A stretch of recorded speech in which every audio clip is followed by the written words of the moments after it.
Paul the Apostle. This is Bible Character Study number 12. I think the page number is 65.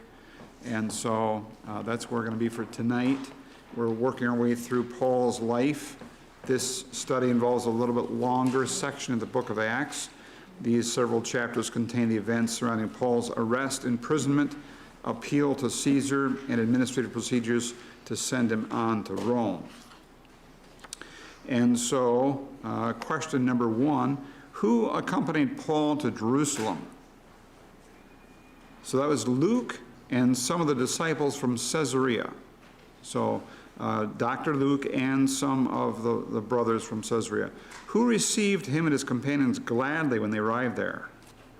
The brethren did in 21:17. So the Christians at Jerusalem, the believers, members of that church. Number two, who did Paul meet with the next day? James, who's the pastor of the church, and all the elders. So he's meeting with all the authority figures, the leaders of the church at Jerusalem. And what information did Paul share with them?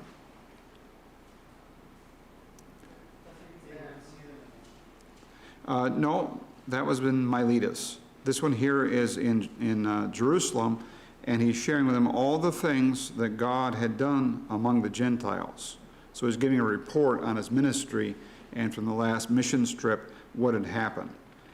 And question number three, what concern did the elders have about Paul being in Jerusalem?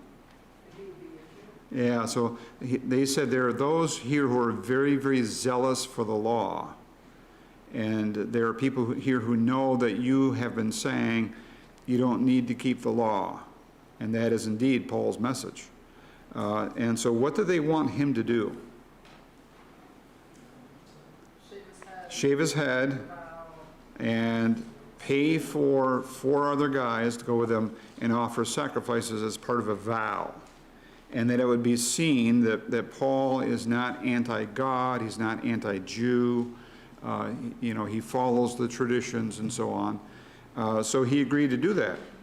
So let me pause right here, and we're in Acts 21, and I'm going to read some verses starting in verse 27, Acts 21, and I'm going to pick up the storyline at verse 27, and I'll probably read to the end of the chapter. So here's Acts 21, and listen to Luke narrating this in verse 27. When the 7 days were almost over, the Jews from Asia, upon seeing him in the temple, began to stir up all the crowd and laid hands on him, crying out, "Men of Israel, come to our aid.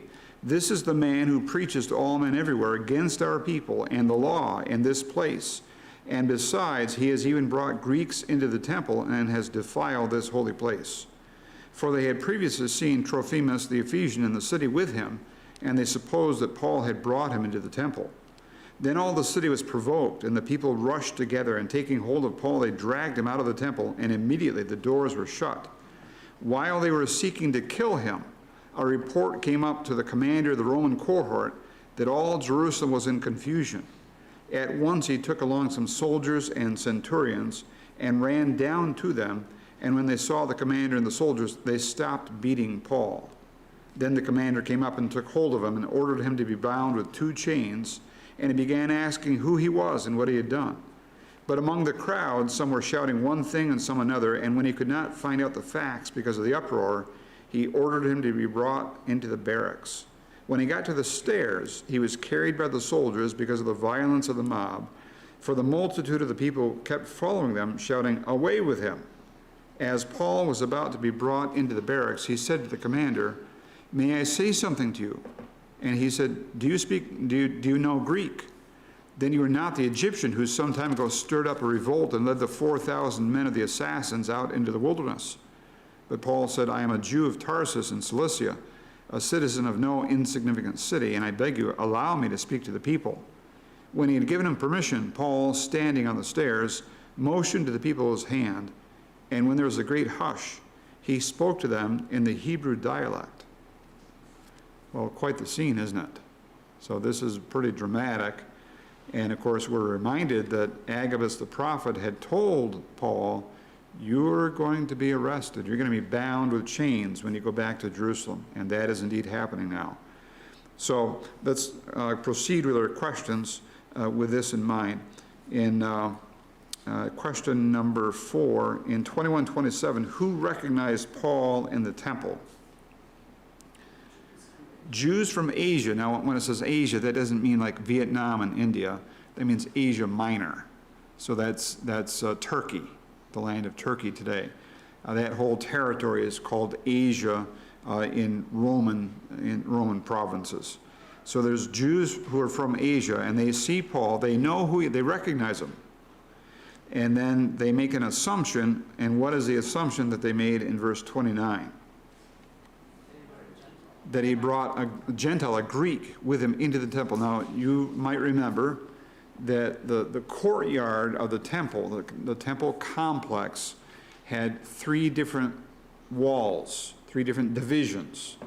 There is the court of the Gentiles, and that's where people who are not Jews, they could come and they could get close. By close, I mean 100 yards away.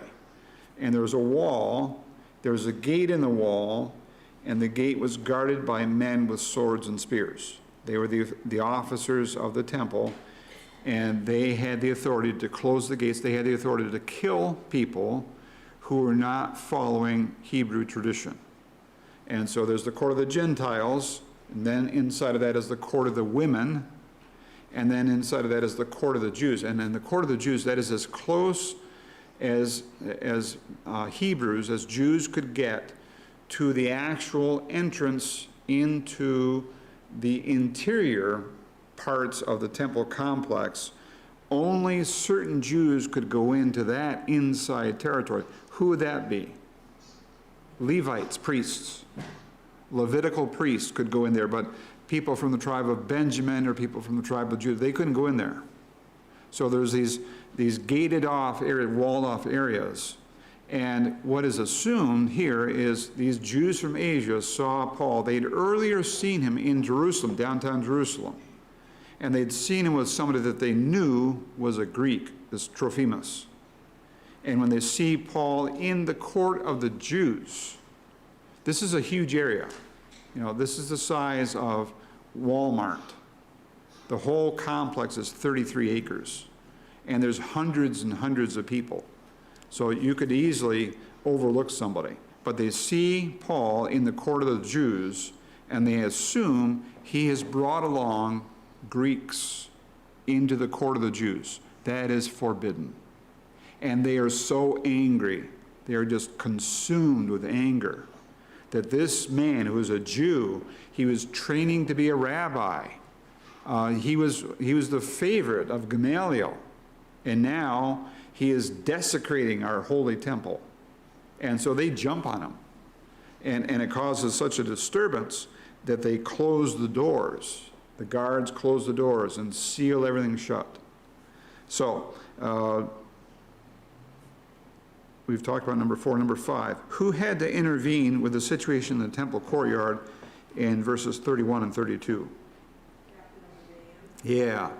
So the Romans had figured out, the Romans are an occupying army, and they had figured out a long time previously, 100 to 150 years earlier, they had figured out that if there's going to be a rebellion among the Jews that starts, it is highly probable that it could start in the temple, because you could get some priest or some preacher standing up and beginning to preach a message. This is the sacred land, and why do we have these heathen Romans desecrating our holy temple with their pagan sandals? And they would stir up the crowd, and there had been stirrings up in this place before. So the Romans had built a fort, a castle, right on the edge of the temple courtyard. It's called the Antonia Fortress. It's right on the corner, and they built it on purpose higher than the walls surrounding the temple complex. They could actually, from the top, they could look right down into the temple courtyard.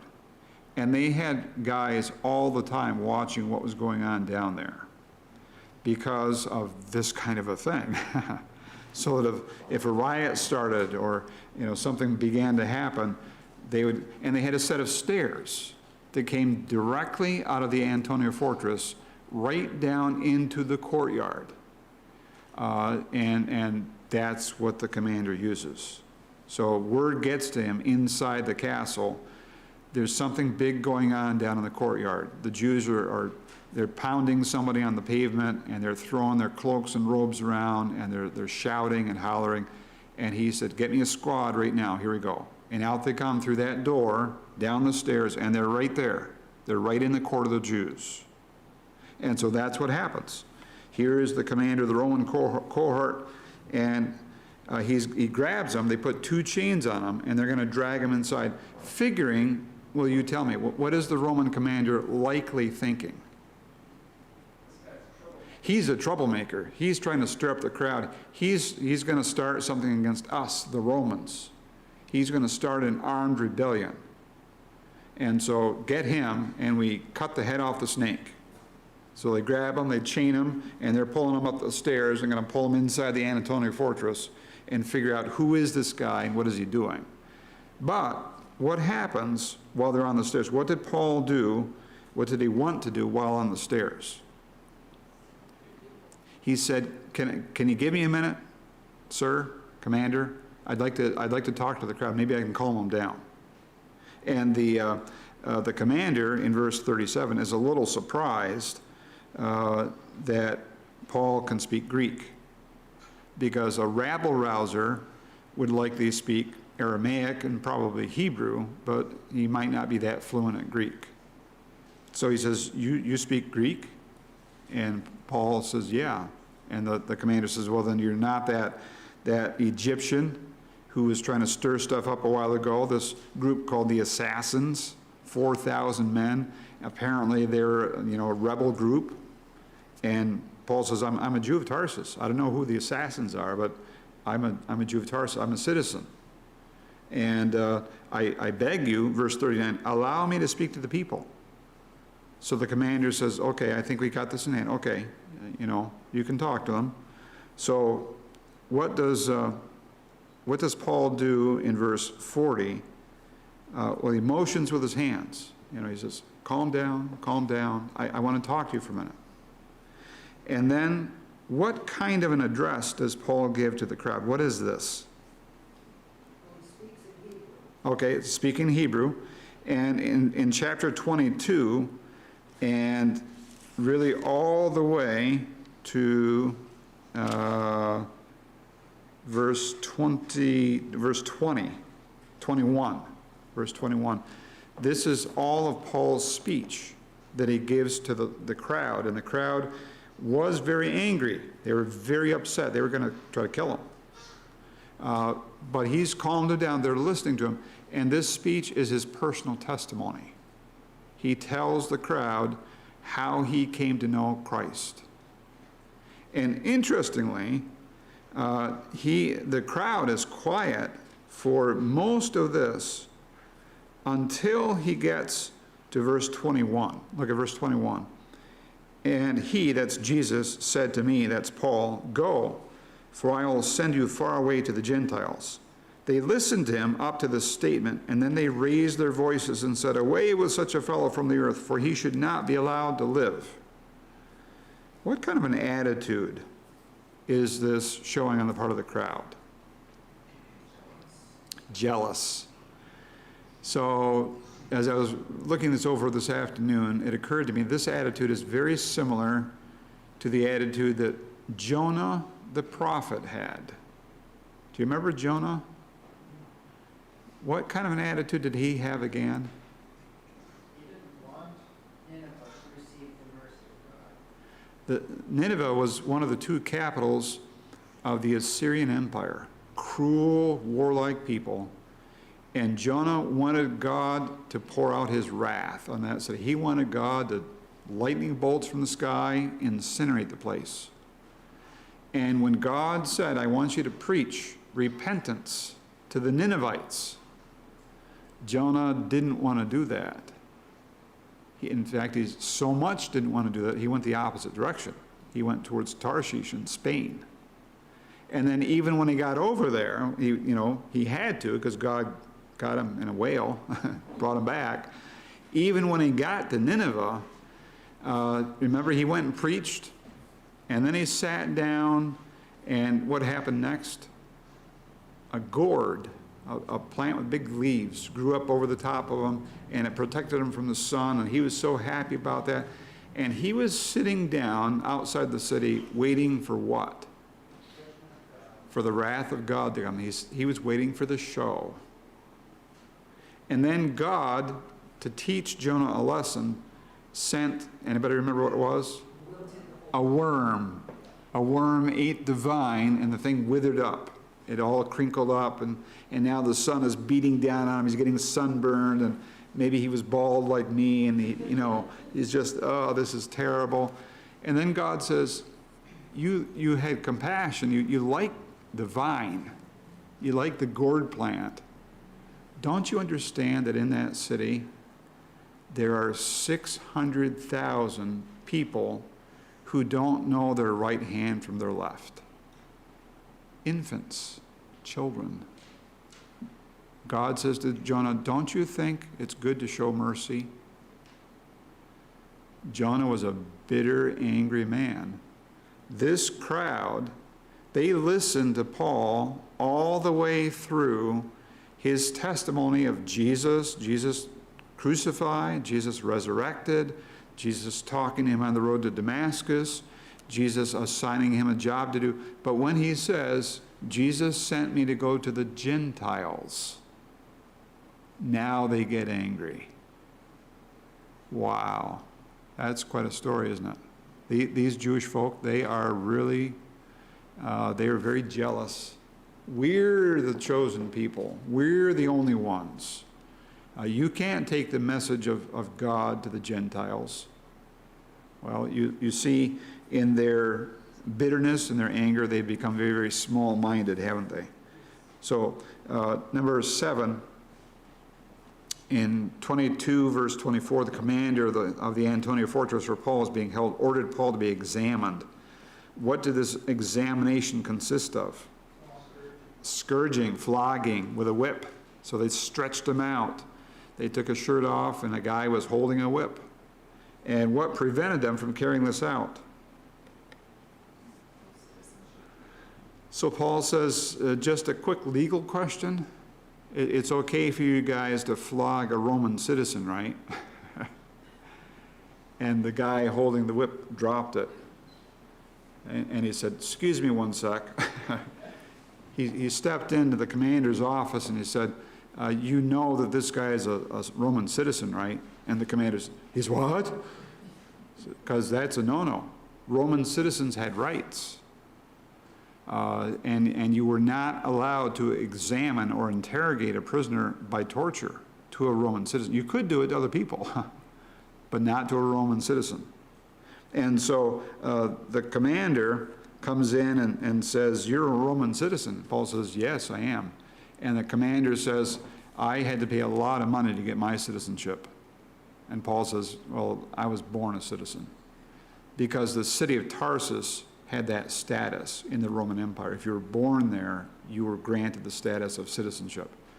So now, number 8, what did the commander order to happen on the next day in 22:30? So he says, let's have the Sanhedrin examine this guy. Take him over to the council chamber, because this is some sort of religious question they got going on. And these old rabbis, I think they can be reasonable. And I think that this will help us figure out what's going on with all this upheaval in the town. And so Paul seemed to sense that he was not going to get a fair trial. It seemed like he looked around and he thought, there's no way that these guys treat me with any degree of justice. They have already decided they want me dead.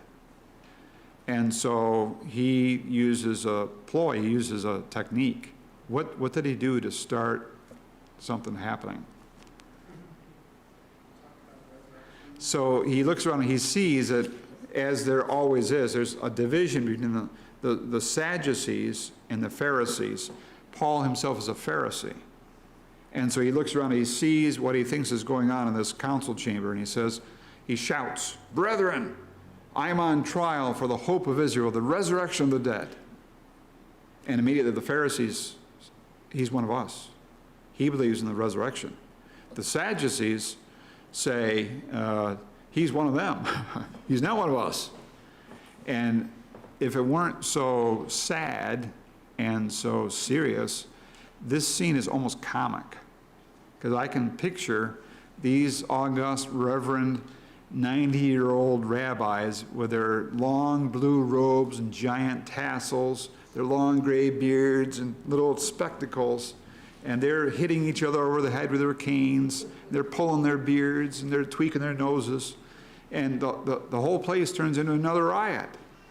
And the commander, he says, we got to get him out of here before these old men beat him up. So the cause of this conflict, of course, is that the Sadducees do not believe in the resurrection, and the Pharisees do. And what was the commander's concern? Question number 9. So the rabbis would have pulled him limb from limb. Wow. So that night, question number 10, who talked to Paul that night? The Lord did. The Lord did. That would seem to be Jesus himself, and he appeared and talked to Paul that night. And he assures Paul, it's going as planned, so don't worry, trust in me. Number 11, 40 Jews decided to do what in 23:12 through 15?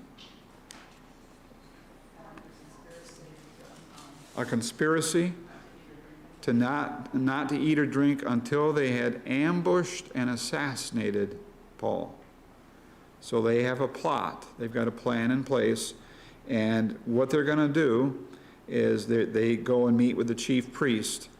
And the chief priest is going to get word to the Roman commander, say, we're sorry about the little tussle the other day. It was just a doctrinal misunderstanding. And all that, all those guys with, broken noses and all that. Don't even think about that. That was nothing. And we'd like a chance to talk to Paul again. So if you could just send him over, we'll be very genteel. We'll handle it all. But the chief priest was in on the conspiracy. And the plan was en route between the Antonia fortress and the Sanhedrin council chamber. These 40 guys were going to jump him and kill him. So somebody overheard their plans. Who was it? Paul's nephew. A young man comes in and tells Paul, and then Paul says, go tell the commander what you told me.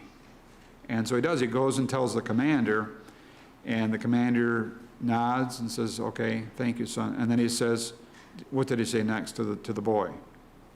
Don't tell anybody else what you told me, because his life would be in danger. This is a life and death matter. So he says, don't tell anybody else that you've spoken to me or your uncle. So the commander, in question number 12, at what hour of the night was Paul moved and to what location? At the third hour, 9 o'clock. 9 o'clock at night, and he's moved to Caesarea Maritima, Caesarea on the sea. It's a several hours march away. And how many soldiers accompanied him? A lot. 70 horsemen, 200 spearmen. So this is a full contingent. The commander is no longer messing around. He says, there's stuff going on here that's over my pay grade. All I know is the guy's a Roman citizen, so no Jews are going to kill him on my watch. So he surrounds Paul with a guard, 270 men, and in the middle of the night, he's transferred to a location, it's probably, 50, 60 miles away. It's a fair piece. And there, a different government officer is going to take over. So who is that government official? Felix the governor. So it's gotten bumped up a notch to a higher level. So Paul has had quite a ministry, quite a life, pretty exciting. And he is a servant of the Lord. Questions or comments? Take your prayer bulletins, please.